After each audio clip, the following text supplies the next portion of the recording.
Have you ever felt abandoned? Have you ever experienced loss so deep that it seemed impossible to recover? What if God was working behind the scenes during your darkest moments? Today, we will explore one of the most powerful and inspiring stories in the entire Bible. It is the story of Ruth, a story of heartbreak, sacrifice, unwavering faith, and divine redemption. This remarkable journey begins with famine and tragedy, but ends with hope, restoration, and a place in the family line of Jesus Christ. Stay with me until the end, because the lessons from Ruth's life may completely change the way you view your own struggles. Let's begin. During the time of the Judges, Israel was going through a difficult season. The people often turned away from God, and the land suffered from a severe famine. In the town of Bethlehem lived a man named Elimelech, his wife Naomi, and their two sons, Mahlon and Chilion.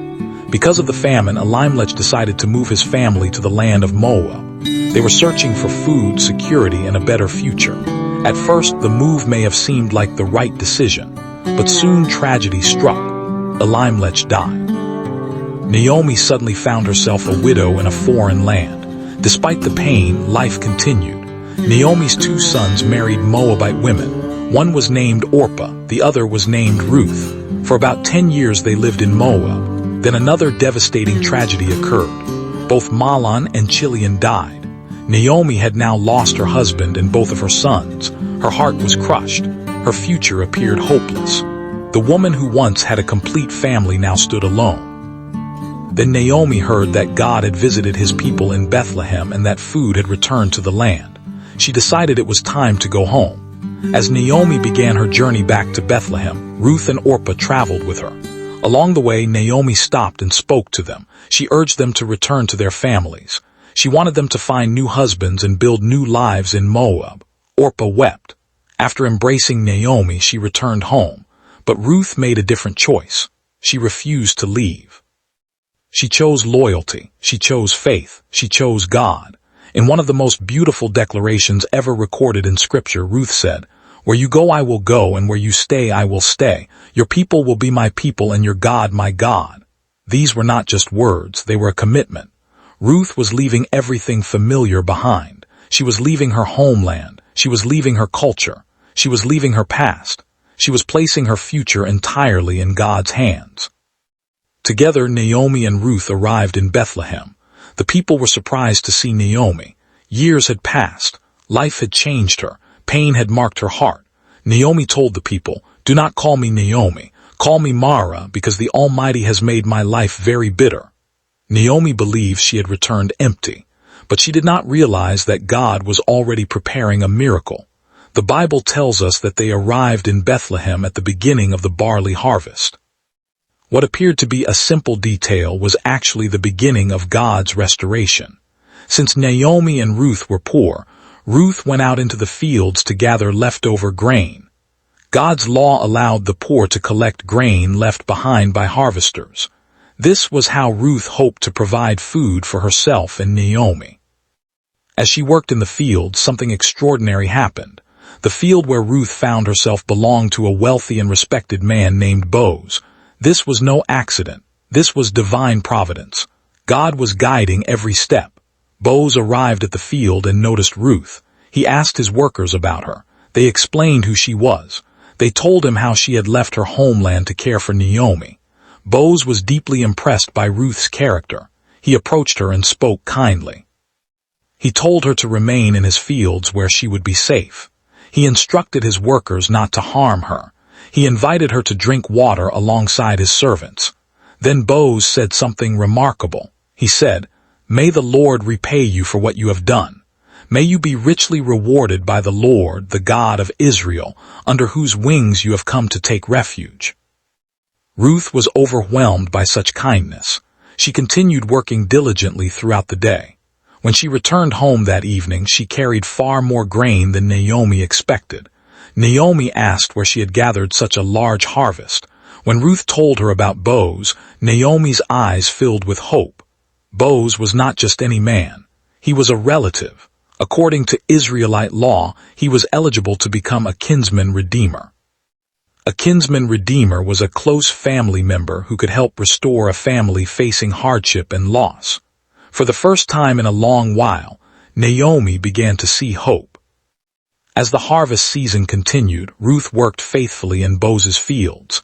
Meanwhile, Naomi developed a plan. She wanted Ruth to have security and a future. One evening, Naomi instructed Ruth to visit Boaz after the day's work was complete.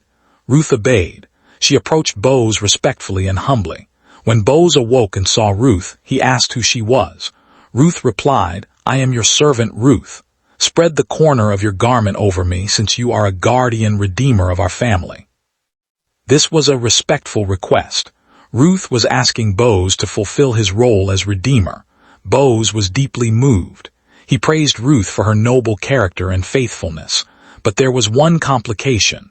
Another relative was closer to Naomi's family than Boaz. That man had the first legal right to redeem the family. Boaz promised Ruth that he would resolve the matter. The next morning, Boaz went to the town gate where legal matters were handled. He gathered the elders and presented the situation. The closer relative initially agreed to redeem the land. However, when he learned that redeeming the property also required marrying Ruth and preserving the family line, he declined. He gave up his right. The path was now clear. Before the witnesses and elders, Boaz publicly declared that he would redeem Naomi's family and take Ruth as his wife. The people celebrated. They blessed Boaz and Ruth.